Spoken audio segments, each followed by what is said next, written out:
The potential costs due to equipment damage, interruption of power, and associated safety issues give a high priority to protection. For example, if a small section of aging insulation in a large distribution transformer fails, high levels of fault current will flow. If the fault isn't isolated quickly, the fault current will cause the conductors to heat.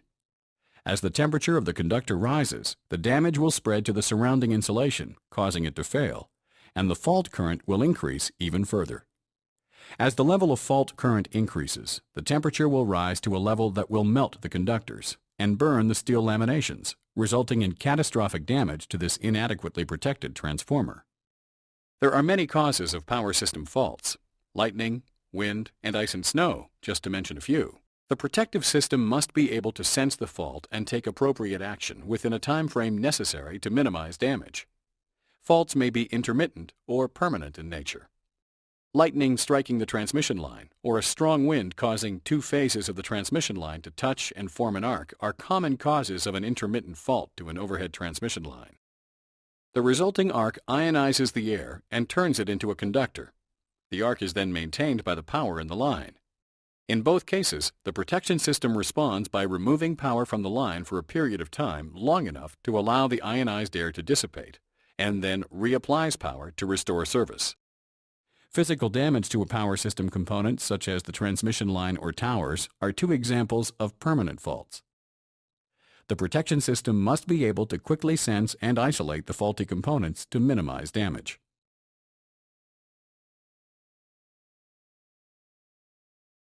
There are many sources of electrical power: gas, nuclear, hydroelectric, and alternative.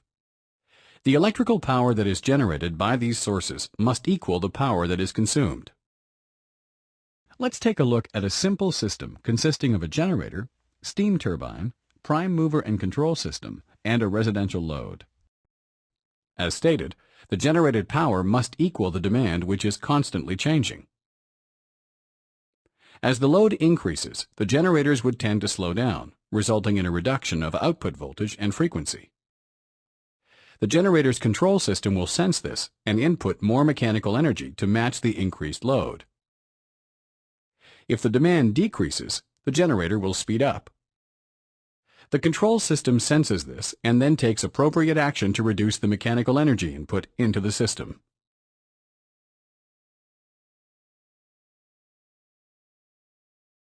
Once generated, the voltage is fed to step-up transformers for transmission to reduce the I-squared-R losses, and then at the substation it is stepped down for distribution. Given that the power loss during transmission is equal to the current squared flowing through the transmission line times the resistance of the transmission line, the step-up transformer increases the voltage level, thereby reducing the current, resulting in an overall reduction of power loss during transmission. The Institute of Electrical and Electronics Engineers, sometimes referred to as the IEEE, have divided voltage systems into low, medium, high voltage, and extra high classes. Low voltage systems are below 1000 volts. Medium voltage systems are between 1001 and 100,000 volts.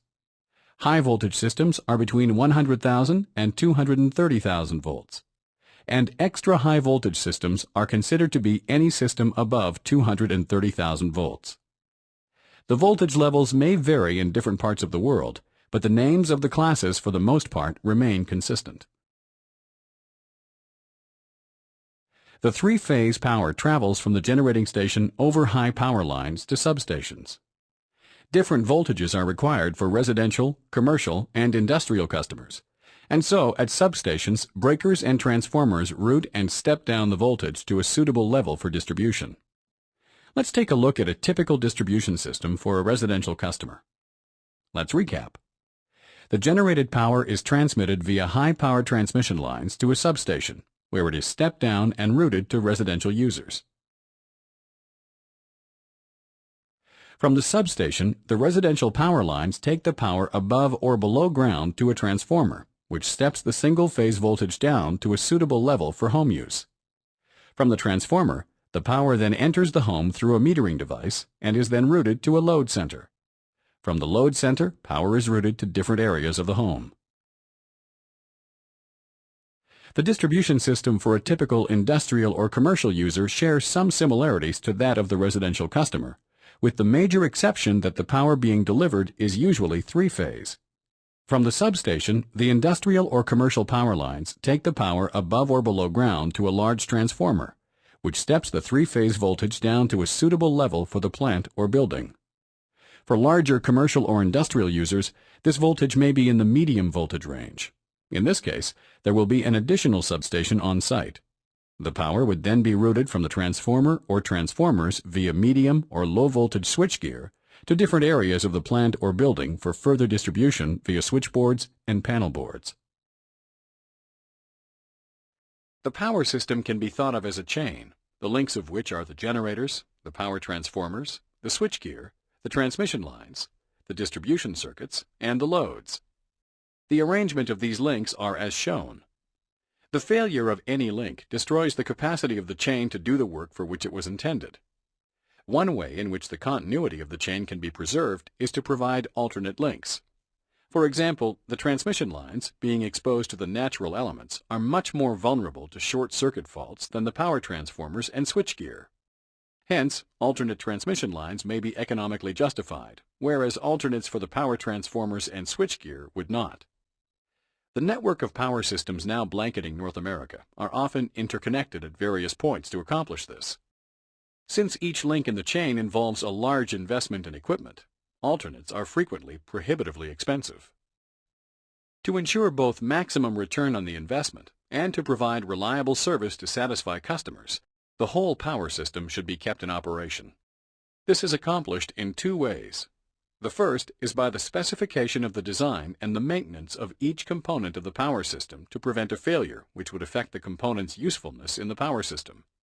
The economic considerations of design and maintenance procedures will allow this to proceed only so far.